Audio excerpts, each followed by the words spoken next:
Good morning class. আমি তোমাদের জিওগ্রাফির Suman sir. আশা করি তোমরা সকলে খুব ভালো আছো। আচ্ছা, ঠিক আছে।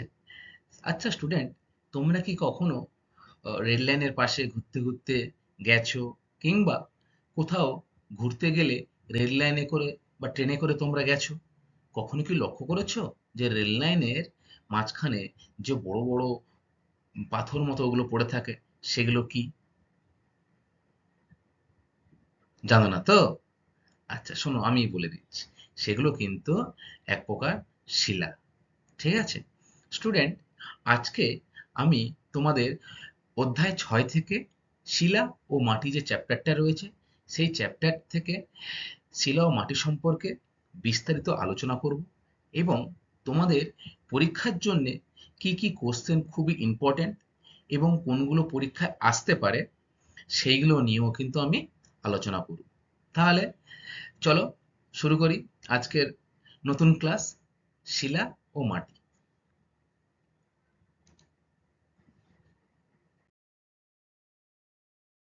দেখো স্টুডেন্ট, এই শিলা কি, শিলা কি বা শিলা কাকে বলে, সেটা জানার আগে কিন্তু আমাদের কয়েকটি বিষয় জানতে হবে। বা আমাদের চারপাশে কিন্তু অনেক শিলা এদিক ওদিক থাকে, সেটা কিন্তু আমরা নিত্য নতুন ভাবে লক্ষ্য করি, কিন্তু বুঝে উঠতে পারি না। সেইগুলো কি কি, সেগুলো সম্বন্ধে একটু আইডিয়া নেই, চলো। তো প্রথমেই দেখো, এই যে রেল লাইনটা আছে, এই রেল লাইনের পাশে দেখো বা ভিতরে দেখো, ছোট ছোট পাথর পড়ে আছে না? তোমরা লক্ষ্য করেছো, তোমরা দেখেছো, সকলেই প্রায় দেখেছে। কি সকলে দেখেছো তো? বাহ, ভেরি গুড। দেখো এইগুলো কিন্তু শিলার উদাহরণ। ঠিক আছে, এরপরে যদি আমি বলি, এরপরে দেখো স্টুডেন্ট, প্রায় সকলের বাড়িতেই কিন্তু এই জিনিসটা রয়েছে। এটাকে কি বলে বলো?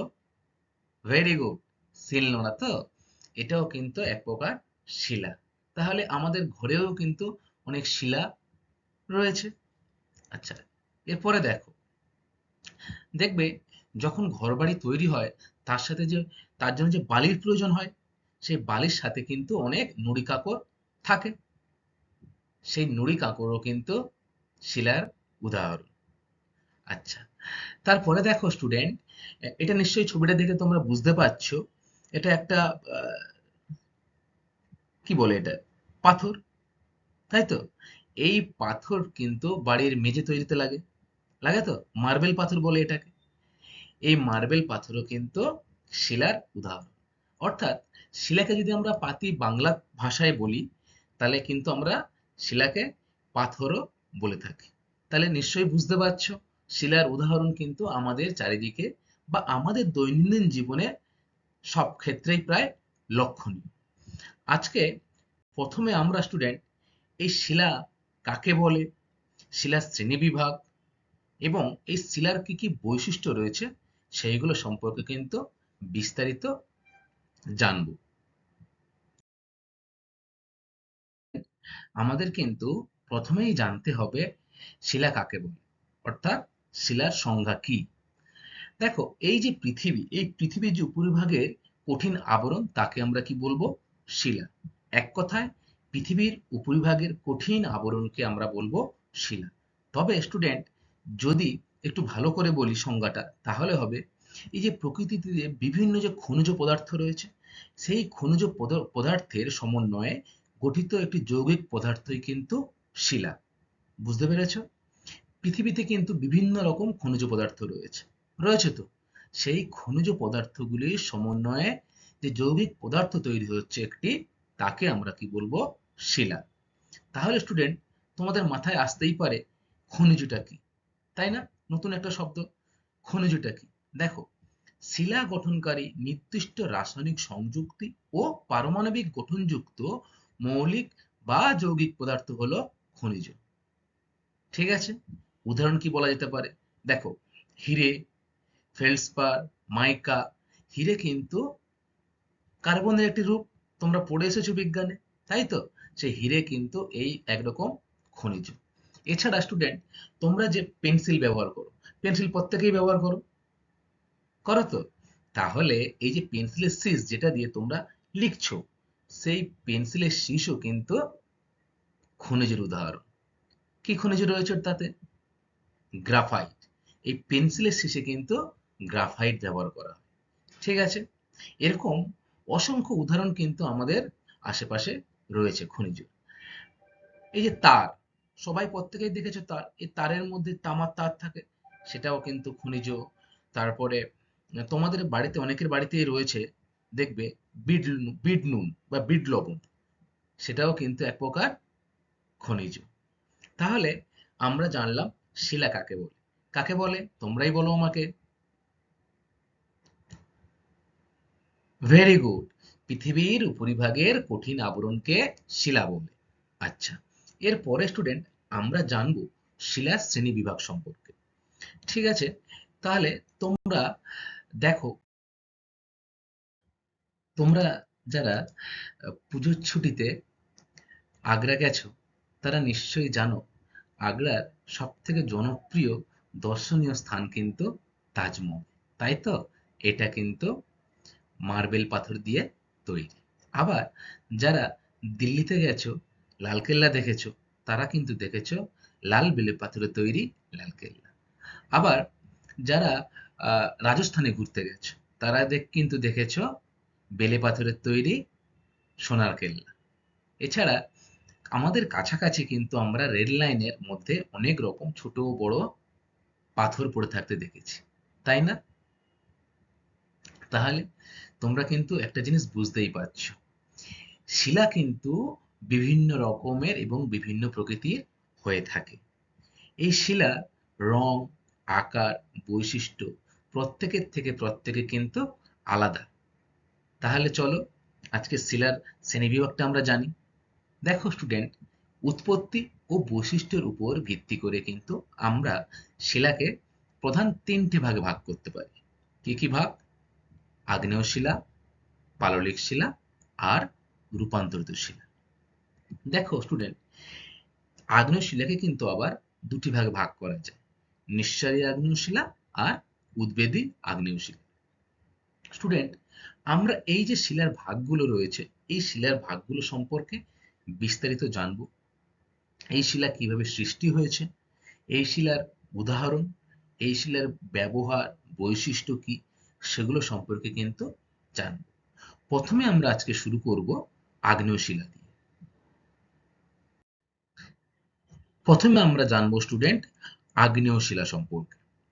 দেখো, তোমরাই আমাকে বলো যে পৃথিবী সৃষ্টির সময় তার রূপ কেমন ছিল? বলো, তোমরা তো এটা আগে জেনে এসেছো, আগের অধ্যায়তেই পড়ে এসেছো তোমরা। Very good. উত্তপ্ত অবস্থায় ছিল, তাই তো? ঠিক বলেছো। দেখো, পৃথিবী সৃষ্টির সময় কিন্তু পৃথিবী উত্তপ্ত ও তরল অবস্থা থেকে ধীরে ধীরে তাপ বিকিরণ করে, অর্থাৎ খুব একটা জ্বলন্ত গ্যাসীয় অগ্নিপিণ্ড ছিল। সেটা যখন ধীরে ধীরে তার তাপটা কমিয়ে ঠান্ডা ও শক্ত হয়ে কিন্তু এই আগ্নেয় শিলার সৃষ্টি হচ্ছে। অর্থাৎ দেখো, পৃথিবীর আমাদের এই ভূ অভ্যন্তরের মধ্যে কিন্তু অনেক খনিজ পদার্থ বা ধাতব পদার্থ রয়েছে। সেগুলো হতে পারে সিলিকন, তারপরে লোহা, আয়রন, অ্যালুমিনিয়াম, ম্যাগনেসিয়াম। এই যে জিনিসগুলো, এগুলো কিন্তু ভূপৃষ্ঠের অভ্যন্তরে তরল এবং উত্তপ্ত হয়ে কিন্তু রয়েছে। ভূপৃষ্ঠের বা ভূ অভ্যন্তরের যখন প্রবল চাপ দেয়, সেই ভূ অভ্যন্তরের প্রবল চাপে এই তরল ও উত্তপ্ত পদার্থগুলি কিন্তু ভূপৃষ্ঠের কোনো ফাটল বা ভূপৃষ্ঠের অভ্যন্তরে যখন লাভা রূপে পৃথিবীতে বেরিয়ে আসে, বা পৃথিবীর অভ্যন্তরে শক্ত, জমাট এবং শীতল হয়ে আগ্নেয় শিলার সৃষ্টি করছে। তাহলে তোমরা কি বুঝলে বলো আমাকে কেউ? পৃথিবী সৃষ্টির সময় উত্তপ্ত অবস্থায় ছিল এবং তরল অবস্থায় ছিল। সেই অবস্থা থেকে ধীরে ধীরে তাপটা বিকিরণ করে ঠান্ডা ও শক্ত হয়ে কিন্তু এই আগ্নেয় শিলার সৃষ্টি হয়েছে। আচ্ছা, দেখো, আগ্নেয় শিলা যখন আমি তোমাদের শ্রেণীবিভাগটা বলছিলাম, তখন কিন্তু আমি দুটি ভাগের কথা বলেছিলাম। কি কি? কেউ বলো আমাকে কি কি? নিঃসারী আর উদ্বেদী। Very good. নিঃসারী আগ্নেয় শিলা আমি কাকে বলবো? দেখো, এই যে ম্যাগমা যখন লাভা রূপে পৃথিবীর বাইরে বেরিয়ে এসে বা ভূঅভ্যন্তরের বাইরে বেরিয়ে এসে শক্ত ও জমাট ঠান্ডা হয়ে আগ্নেয় শিলার সৃষ্টি করছে, তাকে আমরা বলবো নিঃসারী আগ্নেয় শিলা। আর উদ্বেদী আগ্নেয় শিলা কি? এই ম্যাগমা যখন লাভা রূপে পৃথিবীতে বেরিয়ে আসতে না পেরে ভূঅভ্যন্তরের একটু নিচে বা কাছাকাছি যখন সেটা শীতল হয়, ঠান্ডা হয় এবং জমাট বাঁধে, তখন যে শিলার সৃষ্টি হয় তাকে বলবো আমরা উদ্বেদী আগ্নেয় শিলা। তাহলে আগ্নেয় শিলা কয় প্রকার? দুই প্রকার। কি কি? Very good. নিঃসারী আর উদ্বেদী। তোমরা নিচের ছবিটা লক্ষ্য করে দেখো, পৃথিবী কিন্তু প্রাথমিক অবস্থায় এরকম একটা উত্তপ্ত ও তরল অবস্থায় ছিল। ধীরে ধীরে এটা বায়ুমণ্ডলের সংস্পর্শে এসে ঠান্ডা হয়েছে এবং শীতল হয়েছে। আমরা কোনো জিনিস যদি, গরম জিনিস যদি আমরা বাইরে রেখে দিই বা এই বায়ুমণ্ডলের সংস্পর্শে রেখে দিই, তাহলে সেটা ধীরে ধীরে কিন্তু তাপ বিকিরণ করে ঠান্ডা হয়। হয়তো ঠিক তেমনই পৃথিবী তাপ বিকিরণ করে উত্তপ্ত তরল অবস্থা থেকে ধীরে ধীরে শক্ত ও ঠান্ডা হয়েছে এবং যে শিলার সৃষ্টি করেছে তাকে আমরা বলবো আগ্নেয় শিলা। আচ্ছা, তাহলে এই আগ্নেয় শিলার উদাহরণগুলো কি কি জেনে নেওয়া যাক। দেখো, গ্রানাইট, ব্যাসাল্ট, ডোলেরাইট এইগুলো কিন্তু আগ্নেয় শিলার উদাহরণ। তোমরা ডান দিকে অনেকগুলো গ্রানাইটের ছবি লক্ষ্য করো, এগুলো কি তোমরা কখনো দেখেছো? দেখেছো তো? Very good. এইগুলো কিন্তু গ্রানাইটের ছবি। তোমরা এইগুলো কোথায় দেখেছো মনে করো? গ্রানাইট অনেকের বাড়িতে কিন্তু এগুলো রান্নাঘরের উপরে কিন্তু যেখানে গ্যাস ওভেন থাকে তার নিচে কিন্তু এই গ্রানাইট রাখা থাকে, তাই তো? আচ্ছা, এবার দেখো স্টুডেন্ট, এই আগ্নেয় শিলাকে কিন্তু প্রাথমিক শিলাও বলা হয়। কেন বলা হয়? শোনো তাহলে। দেখো, পৃথিবীতে যে শিলাগুলো রয়েছে সেই শিলাগুলির মধ্যে সবার প্রথমে কিন্তু এই আগ্নেয় শিলা আমাদের পৃথিবীতে এসেছে। তাই আগ্নেয় শিলাকে আমরা প্রাথমিক শিলা বলে থাকি। বিভিন্ন শিলার মধ্যে প্রথম শিলা কিন্তু এই আগ্নেয় শিলা। তাই আগ্নেয় শিলাকে কিন্তু আমরা এই প্রাথমিক শিলাও বলে থাকি। এবার আমরা এই আগ্নেয় শিলার বৈশিষ্ট্য এবং ব্যবহার সম্পর্কে জেনে নেব। দেখো, আগ্নেয় শিলার বৈশিষ্ট্য কি কি বৈশিষ্ট্য আছে তোমরা নিজেরাই বলতে পারবে। তোমরা রেল লাইনের ধারে পাথর দেখেছো, তাহলে সেই পাথর খুব শক্ত না নরম? শক্ত। তাহলে একটা বৈশিষ্ট্য হয়ে গেল, আগ্নেয় শিলা কিন্তু খুব শক্ত। আচ্ছা, তারপরে বলো, সেই শক্ত যে পাথরগুলো সেগুলো হালকা না ভারী? ভারী। অর্থাৎ আগ্নেয় শিলা খুব শক্ত এবং ভারী। ২ নম্বর দেখো, এই শিলায় কেলাস দেখা যায়। ৩ নম্বর দেখো, আগ্নেয় শিলা কঠিন ও সহজে ভাঙে না। তোমরা বললে, একটু আগেই বললে যে আগ্নেয় শিলা খুব শক্ত, অর্থাৎ এটা কিন্তু সহজে ভাঙে না। ঠিক আছে? এই শিলার ক্ষয় প্রতিরোধ ক্ষমতা কিন্তু অনেক বেশি। তোমরা নিশ্চয়ই লক্ষ্য করেছো যে রেল লাইনের ধারে যে পাথরগুলো পড়ে থাকে সেগুলো কি ক্ষয়ে যায়? যায় না কিন্তু খুব সহজে, তাই না? তাই কিন্তু এই শিলার ক্ষয় প্রতিরোধ ক্ষমতা অনেকটাই বেশি। এবারে এই শিলার ব্যবহার করব। রাস্তা ও রেল লাইন নির্মাণে কিন্তু এই শিলার প্রয়োজন, সকলেই জানি আমরা। এছাড়া বাড়িঘর নির্মাণ শিল্পেও কিন্তু এই আগ্নেয় শিলা ব্যবহার হয়। তাহলে আমরা আগ্নেয় শিলার সম্পর্কে জানলাম। তোমরা কেউ আমাকে বলো যে আগ্নেয় শিলাকে অপর কি নামে ডাকা হয়? ভেরি গুড, প্রাথমিক শিলা। তাহলে প্রাথমিক শিলা কেন বলছি আমি আগ্নেয় শিলাকে? Very good. আমরা আগ্নেয় শিলাকে প্রাথমিক শিলা বলছি, তার কারণ হচ্ছে যে শিলার যে শ্রেণীবিভাগ, সেই শ্রেণীবিভাগের মধ্যে সমস্ত শিলার থেকে কিন্তু সবার আগে পৃথিবীতে এসছে এই আগ্নেয় শিলা। তাই আগ্নেয় শিলাকে প্রাথমিক শিলা বলা হয়। আচ্ছা, কেউ আমাকে আগ্নেয় শিলার দুটি উদাহরণ দাও, খুব ইম্পর্টেন্ট কিন্তু পরীক্ষার জন্য। Very good. Basalt, granite, dolerite, তাই তো? বাহ, খুব ভালো বলেছো। এরপরে স্টুডেন্ট আমরা পাললিক শিলা সম্পর্কে কিন্তু বিস্তারিত জানবো। দেখো স্টুডেন্ট, 2 নম্বর, পাললিক শিলা। দেখো, পাললিক শিলা কাকে বলে সেটা আমরা জানবো। দেখো, এই আগ্নেয় শিলা আমরা আগে পড়ে আসলাম। এই আগ্নেয় শিলাটাই কিন্তু বহুদিন ধরে বিভিন্ন প্রাকৃতিক শক্তি দ্বারা ক্ষয়প্রাপ্ত হয়। বিভিন্ন প্রাকৃতিক শক্তিগুলি কি কি?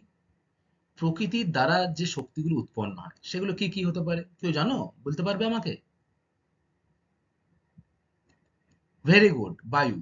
আচ্ছা শোনো, আমি বলছি।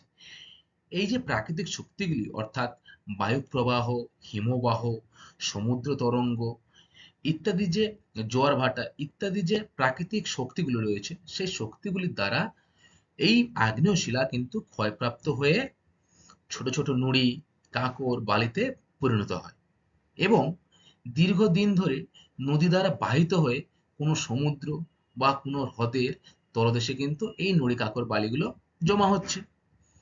এইভাবে বছরের পর বছর ধরে যখন এই ক্ষয়প্রাপ্ত পদার্থগুলি স্তরে স্তরে সঞ্চিত হবে, তখন পাললিক শিলার তৈরি হয়। ঠিক আছে? তাহলে তোমরা বুঝতে পারলে পাললিক শিলা কিভাবে তৈরি হচ্ছে। আর এর নাম পাললিক শিলা, তার কারণ কিন্তু স্টুডেন্ট অন্য। তার কারণ কি? পলি কিন্তু স্তরে স্তরে সঞ্চিত হয় বলে এর আরেক নাম কিন্তু পাললিক শিলা। ঠিক আছে? আচ্ছা, আশা করি তোমরা বুঝতে পেরেছো। এরপরে দেখো পাললিক শিলার উদাহরণ। বেলে পাথর, কাদা পাথর, চুনা পাথর, এগুলো কিন্তু পাললিক শিলার উদাহরণ। দেখো তোমরা ছবি দেখো, উপরে প্রথম ছবিটা দেখো, এটা কিন্তু বেলে পাথরের ছবি। তারপরে দেখো নিচের ছবিটা, সেটা কিন্তু চুনা পাথরের ছবি, তাই তো? আচ্ছা, তাহলে আমরা কি জানলাম পাললিক শিলা কিভাবে সৃষ্টি হচ্ছে?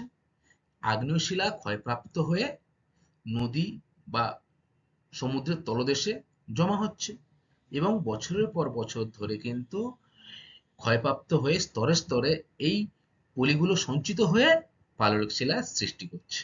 উদাহরণগুলো কিন্তু তোমরা খুব ভালো করে মনে রাখবে। বেলে পাথর, কাদা পাথর আর চুনা পাথর। এবারে স্টুডেন্ট আমরা এই পাললিক শিলার কতকগুলি বৈশিষ্ট্য এবং পাললিক শিলার যে ব্যবহার সেইগুলো সম্পর্কে জানব। দেখো, পাললিক শিলার বৈশিষ্ট্য তোমরাই বলো। যে পলি অর্থাৎ কাদার ভাব বেশি থাকবে, তাহলে সেই শিলা নরম হবে না শক্ত হবে? পলি মাটি তো তোমরা সকলেই প্রায় দেখেছো। তাহলে সেই মাটি শক্ত হবে না নরম হবে? নরম হবে। তাহলে 1 নম্বর পয়েন্ট দেখো, পাললিক শিলা নরম ও সহজে ভেঙে যায়। যেহেতু পলি স্তরে স্তরে সঞ্চিত হয়, তাই কিন্তু এটা সহজে ভেঙে যায়। এই শিলার ক্ষয় প্রতিরোধ ক্ষমতা কম, অর্থাৎ খুব সহজে এই শিলা ভেঙে যায় বলে কিন্তু এর ক্ষয় প্রতিরোধ ক্ষমতা প্রায় নেই। পাললিক শিলাতেই একমাত্র কিন্তু জীবাশ্ম দেখা যায়। আচ্ছা, তোমরা কিন্তু এটা মনে রাখবে যে কোন শিলায় একমাত্র জীবাশ্ম দেখা যায়। কি বলবে? পাললিক শিলা। তাহলে চলো এখন একটু জানি যে জীবাশ্মটা কি। দেখো স্টুডেন্ট, আমরা কিন্তু একটু আগে জানলাম যে পাললিক শিলা স্তরে স্তরে পলি সঞ্চয় করে গড়ে ওঠে। তাহলে এই স্তরে সমুদ্রের তলদেশে যখন এই পলি স্তরে স্তরে জমা হচ্ছে, তখন বিভিন্ন সামুদ্রিক উদ্ভিদ বা বিভিন্ন সামুদ্রিক প্রাণী বা মাছ এই পলি স্তরের মাঝখানে কিন্তু চাপা পড়ে যায়। ঠিক আছে? এবং দীর্ঘদিন থাকার ফলে এদের কিন্তু একটা ছাপ কিন্তু পলির গায়ে এসে পড়ে। এটাই কিন্তু জীবাশ্ম বলা হয়, যার ইংরেজি অর্থ কিন্তু ফসিলস। ঠিক আছে? তোমরা তাহলে অবশ্যই মনে রাখবে জীবাশ্মটা কি। এরপরে দেখো পাললিক শিলার ব্যবহার। দেখো, বেলে পাথর, কাদা পাথর দিয়ে কিন্তু ঘরবাড়ি তৈরি হয়। বেলে পাথর আর কাদা পাথর দিয়ে ঘরবাড়ি তৈরি হয়। আর চুনা পাথর কিন্তু সিমেন্ট, ইস্পাত কারখানায় প্রচুর চুনা পাথর ব্যবহার করা হয়। স্থাপত্য ও ভাস্কর্য নির্মাণেও কিন্তু এই পাললিক শিলা দরকার হয়। আচ্ছা তোমরা বলো তো, যে লালকেল্লা, আমি কিন্তু ক্লাসের শুরুতেই বলেছিলাম, কেমন মনে আছে তোমাদের দেখি? এই যে লালকেল্লা, এই লালকেল্লা কোন শিলায় তৈরি হয়েছে? অবশ্যই পাললিক শিলা, কিন্তু এই কোন ভাগে? চুনাপাথর, বেলে পাথর, না কাদা পাথর? বলো। ভেরি গুড, বেলে পাথর তো। হ্যাঁ, লালকেল্লা কিন্তু লাল বেলে পাথরে তৈরি হয়েছে। আবার তোমরা যারা রাজস্থানে ঘুরতে গেছো, তারা নিশ্চয়ই জয়সালমীরের সোনার কেল্লা দেখেছো। দেখেছো তো যারা গেছো? আচ্ছা, এই যে সোনার কেল্লা, এটা কিন্তু বেলে পাথরে তৈরি হয়েছে। অর্থাৎ বেলে পাথরে আর চুনা পাথরে কিন্তু স্থাপত্য ও ভাস্কর্য কিন্তু খুব ভালো হয়ে থাকে। আচ্ছা স্টুডেন্ট, তোমরা দেখো ডান দিকের ছবিটা তোমরা দেখতে পাচ্ছ। এই ছবিটা দেখো, একটা মাছ কিন্তু তার দেহাবশেষ একটা ছাপ পড়ে রয়েছে। এটা কিন্তু এই সমুদ্রের তলদেশে বা হ্রদের তলদেশে পলি সঞ্চয় করে দীর্ঘদিন চাপা পড়ে থাকার কারণেই হয়েছে। একেই কিন্তু আমরা বলবো জীবাশ্ম। নিচের ছবিটা দেখো তোমরা, এই যে সিমেন্ট তৈরি হচ্ছে, এই সিমেন্ট তৈরিতে কিন্তু চুনাপাথর ব্যবহার হচ্ছে, তাই তো? আচ্ছা, আরেকটা কথা স্টুডেন্ট তোমরা মনে রাখবে, এই যে পাললিক শিলার ভাগের মধ্যে কাদা পাথর আসছে, এই কাদা পাথর যেহেতু খুবই নরম হয় এবং এর ক্ষয় প্রতিরোধ ক্ষমতা খুবই কম, তাই বড় কোনো নির্মাণ কাজে কিন্তু এই কাদা পাথর ব্যবহার করা উচিত নয়। ফলে কিন্তু সহজে এটা ভেঙে যাওয়ার একটা প্রবণতা থাকে।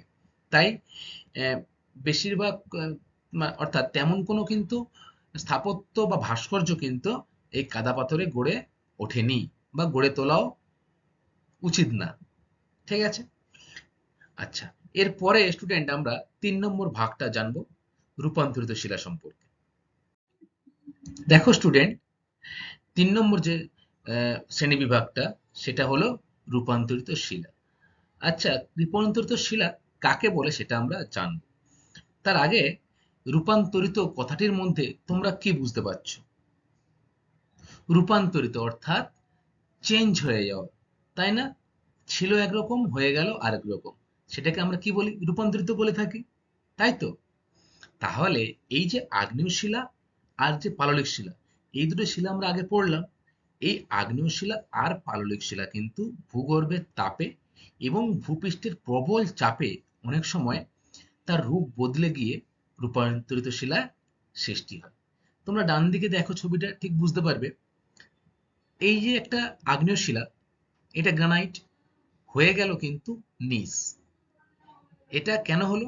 ভূপৃষ্ঠের প্রবল তাপ এবং ভূপৃষ্ঠের চাপ, এটা কিন্তু সম্পূর্ণ একটা অন্য রূপ ধারণ করেছে, তাকেই বলে রূপান্তরিত শিলা।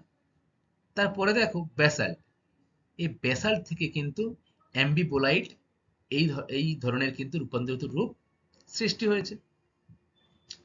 আচ্ছা, উদাহরণ দেখো তোমরা, এই যে মার্বেল, নিচের ছবিটা দেখো, মার্বেল, এই মার্বেল কিন্তু চুনাপাথর থেকে এসছে। অর্থাৎ চুনাপাথরের রূপান্তরিত রূপ হলো কিন্তু মার্বেল। পিট কয়লা থেকে গ্রাফাইট কিন্তু রূপান্তরিত রূপ। আচ্ছা, তাহলে এই রূপান্তরিত শিলার কিছু কিছু বৈশিষ্ট্য সম্পর্কে আমরা জানার চেষ্টা করি। দেখো, রূপান্তরিত শিলার বৈশিষ্ট্য: ভূগর্ভের তাপে এবং চাপে নতুন রূপ ধারণ করে, এটা আমরা জানলাম একটু আগেই। সম্পূর্ণ নতুন রূপ কিন্তু এই রূপান্তরিত শিলায় গঠন করে। এবার কোন কোন শিলা রূপান্তরিত হয়? দুটো শিলাই, আগ্নেয় শিলা হতে পারে, আবার পাললিক শিলাও কিন্তু হতে পারে। ঠিক আছে? আচ্ছা, 2 নম্বর দেখো, এই শিলা রূপান্তরের রূপান্তরের ফলে আরো কঠিন হয়ে যায়। তাহলে এই শিলা তো পাললিক শিলা আগ্নেয় শিলার রূপ থেকে রূপান্তরিত হচ্ছে, এবং রূপান্তরিত হওয়ার ফলে কিন্তু আরো শক্ত এবং কঠিন হয়ে যায়। তোমরা নিশ্চয়ই মার্বেল দেখেছো, তার উপরে আমরা কি হাঁটাচলা করি, মেঝেতে দেই। নিশ্চয়ই সেটা শক্ত বলেই তো আমরা মেঝেতে দেই, তার উপরে হাঁটাচলা করি। তোমরা কেউ কখনো মার্বেলের উপরে পড়ে গেছো?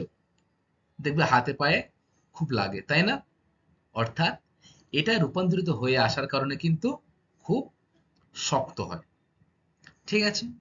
জীবাশ্ম থাকলেও কিন্তু নষ্ট হয়ে যায়।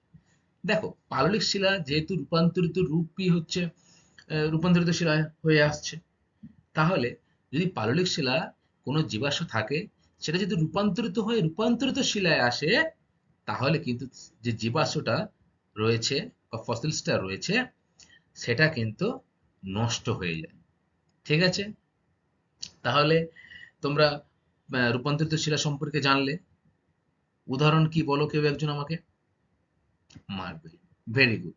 এবারে আমরা স্টুডেন্ট এই যে রূপান্তরিত শিলা, এই রূপান্তরিত শিলার কিছু ব্যবহার রয়েছে সেই সম্পর্কে জানবো। তোমরা সকলেই আশা করি তাজমহলের ছবি কিন্তু তোমরা দেখেছো, অথবা কেউ কেউ তাজমহলে ওখানে ঘুরতেও গেছো, আগ্রাতে গেছো তো অনেকে। আচ্ছা, কি দেখেছো তোমরা? তাজমহলটা ধপধপে সাদা না? এটা কিন্তু মার্বেল দিয়ে তৈরি। ঠিক আছে? আচ্ছা, এই মার্বেল কিন্তু চুনা পাথরের রূপান্তরিত রূপ। বুঝতে পেরেছো তাহলে? আচ্ছা, বাড়ির দেওয়াল ও ছাদ নির্মাণেও কিন্তু রূপান্তরিত শিলার ব্যবহার হয়ে থাকে। এছাড়া স্টুডেন্ট স্লেট আছে, সেই স্লেট কিন্তু এক ধরনের রূপান্তরিত শিলা। যেমন তোমরা স্কুলে দেখেছো স্যার ব্ল্যাকবোর্ডে কিছু লিখছেন, লিখছেন তো, সেটা কিন্তু স্লেট। এটা কিন্তু রূপান্তরিত একটি শিলা। আবার ছোট, তোমাদের বাড়িতে কেউ ছোট থাকলে দেখবে ছোট এই ছোট ছোট স্লেট থাকে যেখানে বাচ্চারা প্রথম হাতের অক্ষর চক দিয়ে শেখে। সেই স্লেটটাও কিন্তু রূপান্তরিত শিলার উদাহরণ। আর কি রয়েছে উদাহরণ? নিস। দেখো, গ্রানাইটের রূপান্তরিত রূপ কিন্তু নিস। গ্রানাইটের রূপান্তরিত রূপ কিন্তু নিস। অর্থাৎ এই যে ভূপৃষ্ঠের চাপে এবং তাপে গ্রানাইটটা কিন্তু দিনের পর দিন রূপ পরিবর্তন করে নিসে পরিণত হচ্ছে। এই নিস দেখবে স্টুডেন্ট রাস্তাঘাটে প্রচুর পরিমাণে ব্যবহার করা হয়।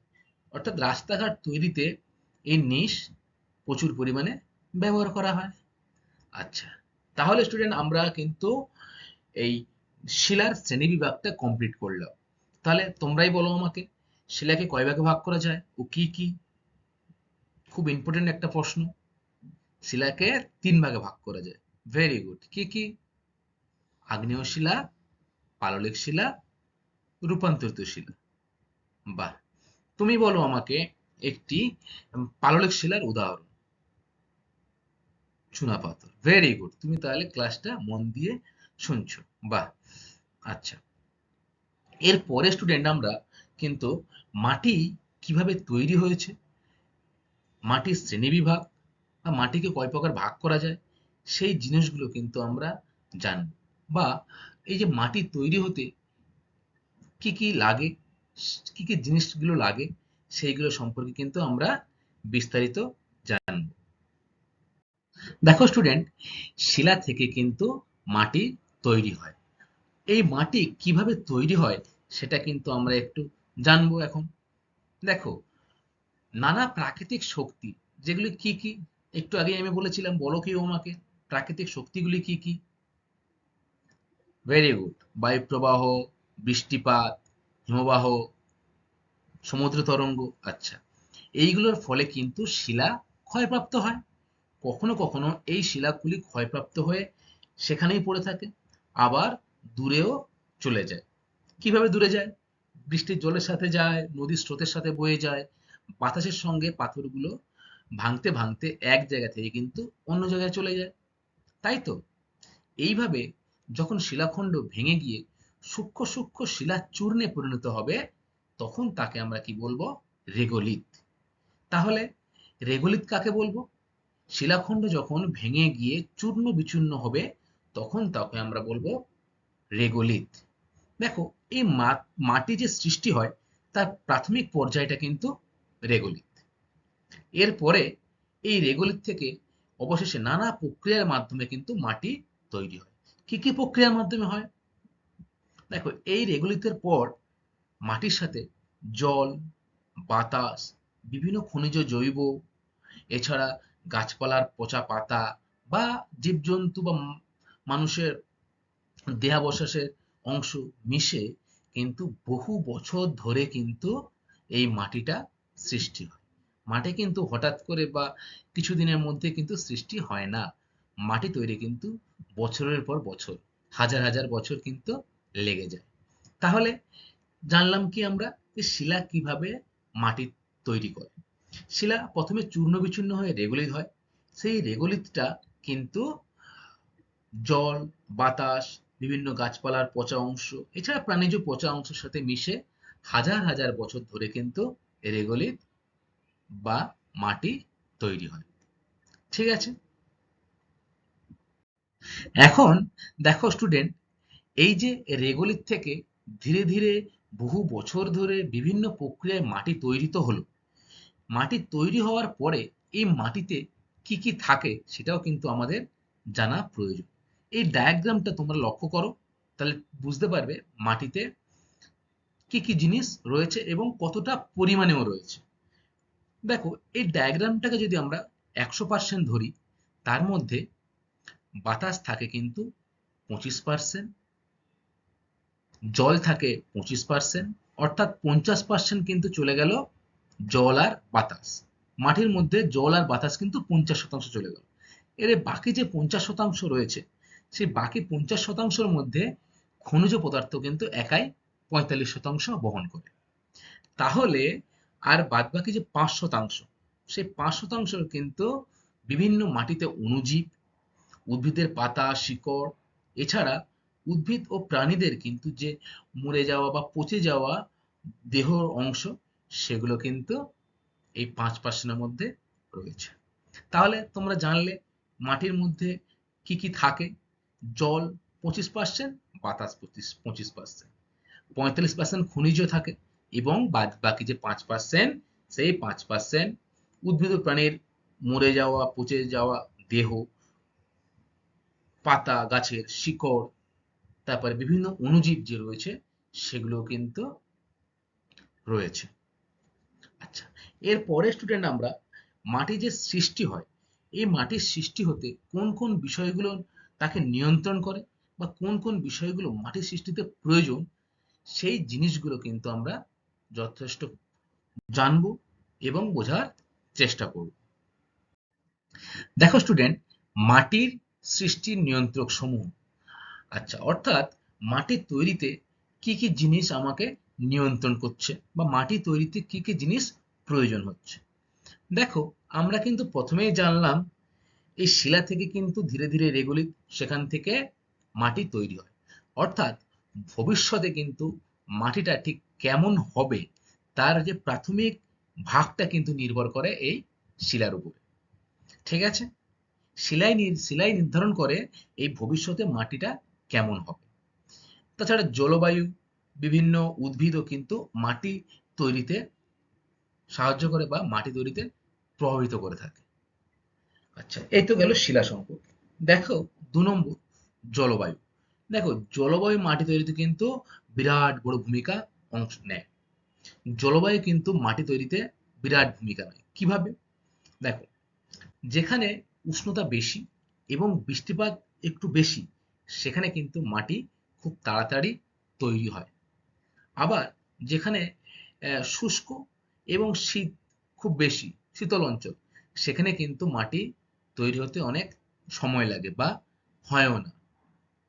তাই উষ্ণ ও আর্দ্র অঞ্চলে কিন্তু মাটির গভীরতাও অনেক বেশি। তোমরা লক্ষ্য করেছো যে আমাদের এই যে অঞ্চল বা আমাদের যে কলকাতা বা কলকাতা আশেপাশের যে সমভূমি অঞ্চলগুলো, সেখানে কিন্তু মাটি খুব তাড়াতাড়ি তৈরি হয়। তার কারণ জলবায়ু কিন্তু খুব অনুকূল। যেমন এখানে বৃষ্টিপাতও যেমন হয়, তেমন উষ্ণতাও খুব বেশি থাকে। খুব ঠান্ডা অঞ্চলে যেহেতু বরফ পড়ে যায়, তাই সেখানে কিন্তু মাটি জন্মাতে সময় লাগে। ঠিক আছে? দেখো, ভূপ্রকৃতি, ভূমির প্রকৃতি কিন্তু মাটিকে প্রভাবিত করে ভীষণভাবে। তোমরাই বলো, পাহাড়ে তোমরা কখনো ঘুরতে গেছো? গেছো। তাহলে তোমরা পাহাড়ে দেখো ভূমির ঢালটা কিন্তু অনেকটা খাড়া, খাড়াই থাকে তো, ঢালটা বেশি তো। তাহলে সেখানে কি মাটি তৈরি হবে? হবে না। হলেও সেটা খুব সামান্য, কারণ পাহাড়ে কিন্তু ভূমির ঢাল যথেষ্ট বেশি, তাই মাটি তৈরিতে অনেক সময় লেগে যায়। বিপরীত দিকে সমতল ভূমিভাগে কিন্তু মাটি তৈরি হওয়া খুব সহজ এবং খুব তাড়াতাড়ি, এই পার্বত্য অঞ্চলের তুলনায় খুব তাড়াতাড়ি কিন্তু মাটিটা সেখানে তৈরি হতেও পারে। ঠিক আছে? এবারে দেখো জীবজগৎ।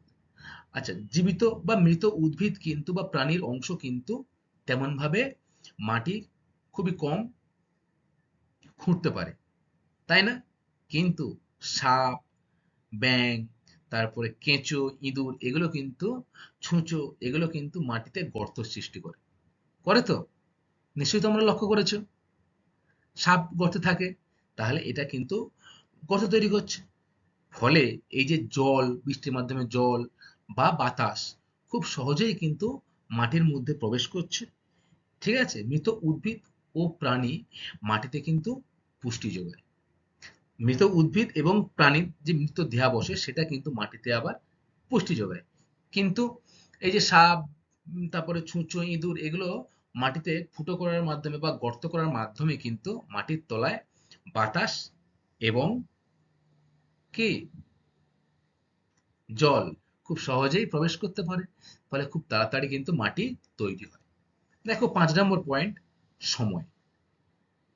মাটি তৈরিতে কিন্তু এই সময়টা একটা বিশাল ইম্পোর্টেন্ট রয়েছে। কারণ মাটি কিন্তু তৈরি হতে হাজার হাজার বছর সময় লাগে। কখনো কখনো আবার কিন্তু এটা লক্ষ লক্ষ বছরও কিন্তু সময় লেগে যায়। তাহলে তোমরা আশা করি বুঝতে পারলে যে মাটির নিয়ন্ত্রক সমূহগুলি কি কি? শিলা, জলবায়ু, ভূপ্রকৃতি, জীবজগৎ এবং সময়। দেখো স্টুডেন্ট, মাটির দানা বা মাটির গঠন, অর্থাৎ এই যে মাটির দানা, তার মাপ অনুযায়ী কিন্তু আমরা মাটিকে প্রধান তিনটি ভাগে ভাগ করতে পারি। কি কি মাটি? বেলে মাটি, এঁটেল মাটি আর দোআঁশ মাটি। তাহলে মাটিকে কয় ভাগে ভাগ করতে পারছি আমরা? তিন ভাগে। বেলে মাটি, এঁটেল মাটি আর দোআঁশ মাটি। দেখো তোমরা তিনটে এখানে ছবি দেওয়া রয়েছে। প্রথমে আমরা আসি বেলে মাটিতে। দেখো বেলে মাটির ছবিটা তো দেখলে তোমরা নিশ্চয়ই বুঝতে পারবে এই মাটিতে কিন্তু বালির ভাগ অত্যাধিক বেশি। তার ফলে জল যদি আমি ঢালি, সহজেই কিন্তু সেই জল নিচে চলে যাবে, বালির চুঁইয়ে নিচে চলে যাবে। ফলে কিন্তু এখানে চাষবাস অতটা ভালো হয় না। এই বেলে মাটির যে দানাগুলো সেগুলো কিন্তু যথেষ্ট মোটা। ঠিক আছে? এর পরে স্টুডেন্ট আসি এঁটেল মাটি। তাহলে এঁটেল মাটিতে যেহেতু কাদার ভাগ বেশি থাকে, তাই এই মাটিতে দানাগুলো কিন্তু সূক্ষ্ম সূক্ষ্ম হয় এবং জল ধারণ ক্ষমতা কিন্তু এর অনেক বেশি। তাই এখানে কৃষিকাজ, ফসল উৎপন্ন খুবই ভালো হয়। ৩ নম্বর মাটি দেখো দোআঁশ মাটি। দেখো বেলে মাটি আর এঁটেল মাটি সমান দুটি ভাগ যখন থাকে তখন তাকে দোআঁশ মাটি বলি। অর্থাৎ বালি এবং কাদার ভাগ যে মাটিতে সমান সমান থাকে তখন তাকে আমরা দোআঁশ মাটি বলি। এই মাটিও কিন্তু চাষবাস বা কৃষিকাজ বা ফসল উৎপন্নের জন্য খুবই গুরুত্বপূর্ণ এবং ফসলও খুবই ভালো হয়। ঠিক আছে? তাহলে এটা গেল মাটির শ্রেণীবিভাগ দানা অনুযায়ী কিন্তু। ঠিক আছে? বেলে মাটি, এঁটেল মাটি আর দোআঁশ মাটি। দেখো স্টুডেন্ট, তোমাদের বইতে কিন্তু একটা টাস্ক দেওয়া ছিল। সেই টাস্কে দেওয়া ছিল এই এঁটেল মাটি, বেলে মাটি, দোআঁশ মাটির দানার মাপ কেমন, জল ধারণের ক্ষমতা কেমন বা কি কি ফসল ভালো উৎপন্ন হয়। চলো সেটা নিয়ে একটু আমরা আলোচনা করি। দেখো এঁটেল মাটি, এঁটেল মাটির তাহলে দানার মাপ কেমন আমি একটু আগেই বললাম, সূক্ষ্ম। Very good. যেহেতু দানার মাপ সূক্ষ্ম তাই জল ধারণ ক্ষমতা কিন্তু খুব বেশি। এই মাটিতে কিন্তু ধান ও পাট খুব ভালো হয়। অর্থাৎ আমাদের এই সমভূমি অঞ্চলে কিন্তু এঁটেল মাটি বা কাদা মাটির পরিমাণ কিন্তু অনেকটাই বেশি। আমাদের এখানে ধান চাষ হয় তো, দেখেছো? Very good. পাট চাষও কিন্তু হয়। বেলে মাটি দেখো দানার মাপ কিন্তু যথেষ্ট বড় এবং জল ধারণ ক্ষমতা কিন্তু একদমই নেই। অর্থাৎ তোমরা কখনো বালির যে স্তূপ থাকে সেখানে গিয়ে দেখবে জল ঢালবে, জলটা কিন্তু নিচে চলে যাচ্ছে।